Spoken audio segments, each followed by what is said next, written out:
భారత ప్రధానులకు, రాష్ట్ర ముఖ్యమంత్రులకు కార్యదర్శులుగా, సలహాదారులుగా అనేక మంది పనిచేశారు. నేటికి పనిచేస్తున్నారు, రేపటి రోజు కూడా పనిచేస్తారు. రాజ్యాంగ పరిధిలో కొనసాగే ఒక ప్రక్రియ, దాన్ని సైతం వాడుకుని అడ్డగోలు నియామకాలు చేసి వ్యవస్థను ఎంతలా దిగజార్చొచ్చో జగన్ జమానాలో మనం కళ్ళారా చూసాం. జగన్ విధ్వంసానికి ఎవరూ సరిలేరు. అయితే దేశంలో ఇప్పటి వరకు అధికార కేంద్రానికి అత్యంత దగ్గరగా ఉంటూ కార్యదర్శులుగా, సలహాదారులుగా ఎవరు విజయం సాధించారు, ఎవరు భ్రష్టు పట్టించారు అనేది చరిత్రలో నాటి నుంచి నేటి వరకు సహేతుక సమగ్ర కథనం మీ ముందు ఉంచబోతున్నాం. మన దేశానికి స్వతంత్రం రావటానికి 1 సంవత్సరం ముందు పండిట్ జవహర్లాల్ నెహ్రూ ప్రైవేట్ సెక్రటరీగా కేరళకు చెందిన ముండపల్లిల్ ఉమెన్ మథాయిని నియమించుకున్నారు. ఆయనే ఎంభో మథాయిగా ప్రపంచానికి పరిచయస్తులు. నెహ్రూ ప్రధానిగా కొనసాగుతున్న కాలంలో 1959 వరకు ఎంభో మథాయి నెహ్రూకు వ్యక్తిగత కార్యదర్శిగా పనిచేశారు. నాటి ప్రతిపక్ష కమ్యూనిస్టులు మథాయిపై తీవ్ర ఆరోపణలు చేశారు.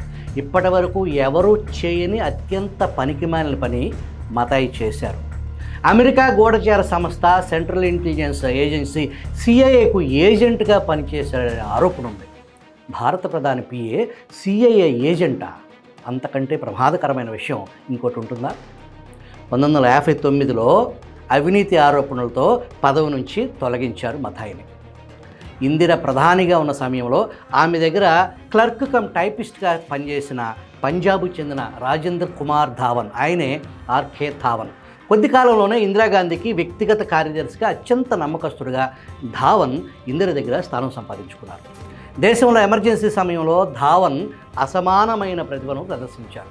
ప్రధాని ఇందిర డోర్ కీపర్గా వ్యవహరించారు. మీడియా మేనేజ్మెంట్లో తన సత్తా చాటారు. సివిల్ సర్వీస్ నియామకాల్లో ధావన్ చాలా కీలక పాత్ర పోషించాడు.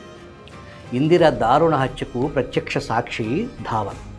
ఇందిర హత్య దర్యాప్తు కమిషన్ అధిపతి జస్టిస్ మనోహర్లాల్ ఠక్కర్ ఇందిర హత్యపై ప్రశ్నలకు ధావన్ ప్రతిస్పందనలు నమ్మశక్యంగా లేవని జడ్జి అభిప్రాయపడ్డారు.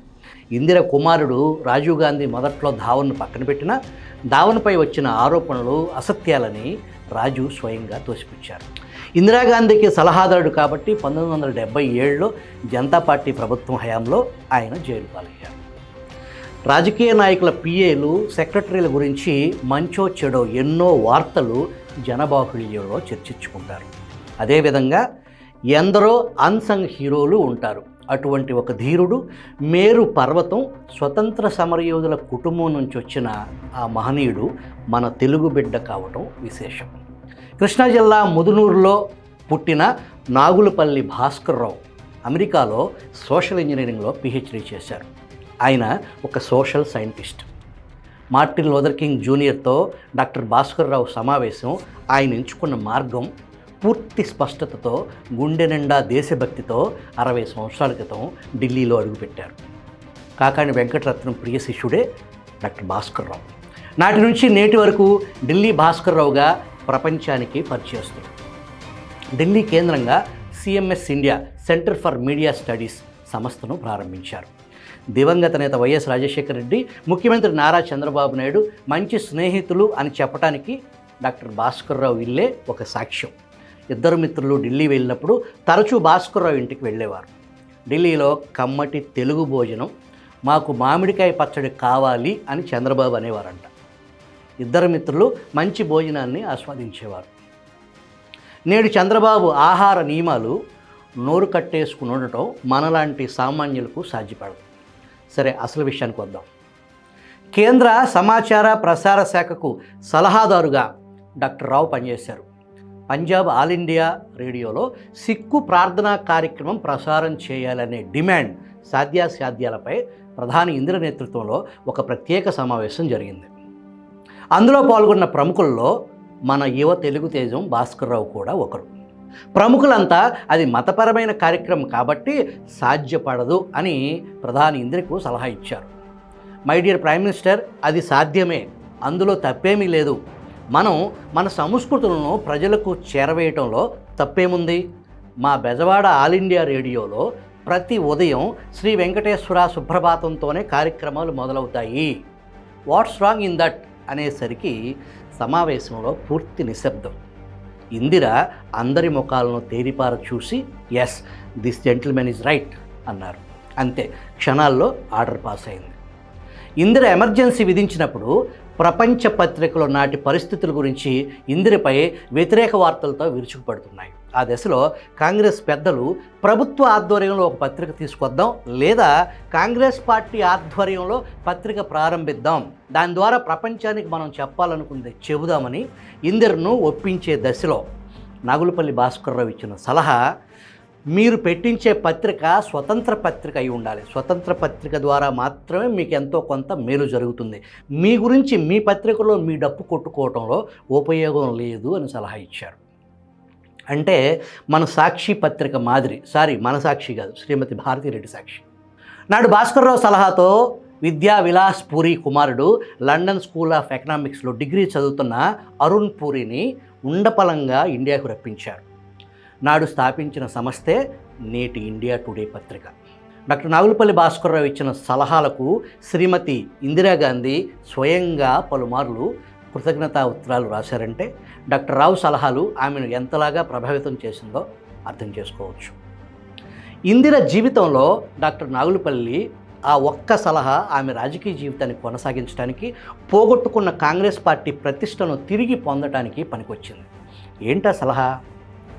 ఎమర్జెన్సీ ఎత్తివేయటం, ఎన్నికలకు ఎప్పుడు వెళ్ళాలి అనేది కాంగ్రెస్ పార్టీలో విస్తృత మేధోమథనం జరిగింది. అందుకు ముక్తకంఠంతో ఎమర్జెన్సీ ఎత్తివేసిన కొంతకాలం తరువాత ఎన్నికలకి వెళ్ళటం ఉత్తమం అనే అభిప్రాయానికి వచ్చారు. భాస్కర్రావు వారి అభిప్రాయంతో ఏకీభవించలేదు. ఎమర్జెన్సీ ఎత్తివేయటం, ఎన్నికలకు వెళ్ళటం ఏకకాలంలో ఒకేసారి జరగాలి.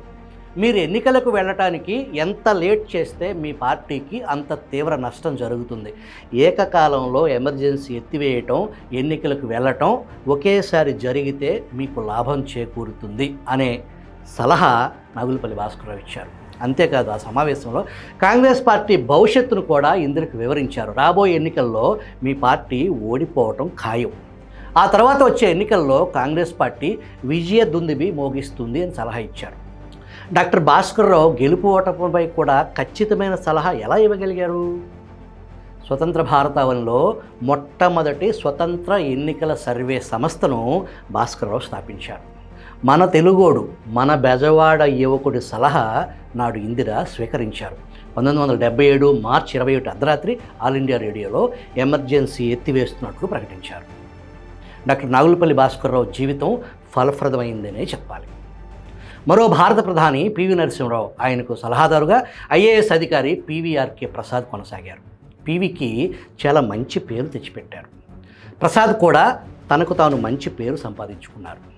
తిరుమల తిరుపతి దేవస్థానం ఈవోగా ఎనలేని సేవలు అందించారు. టీటీడీలో అనేక సంస్కరణలు తీసుకొచ్చారు.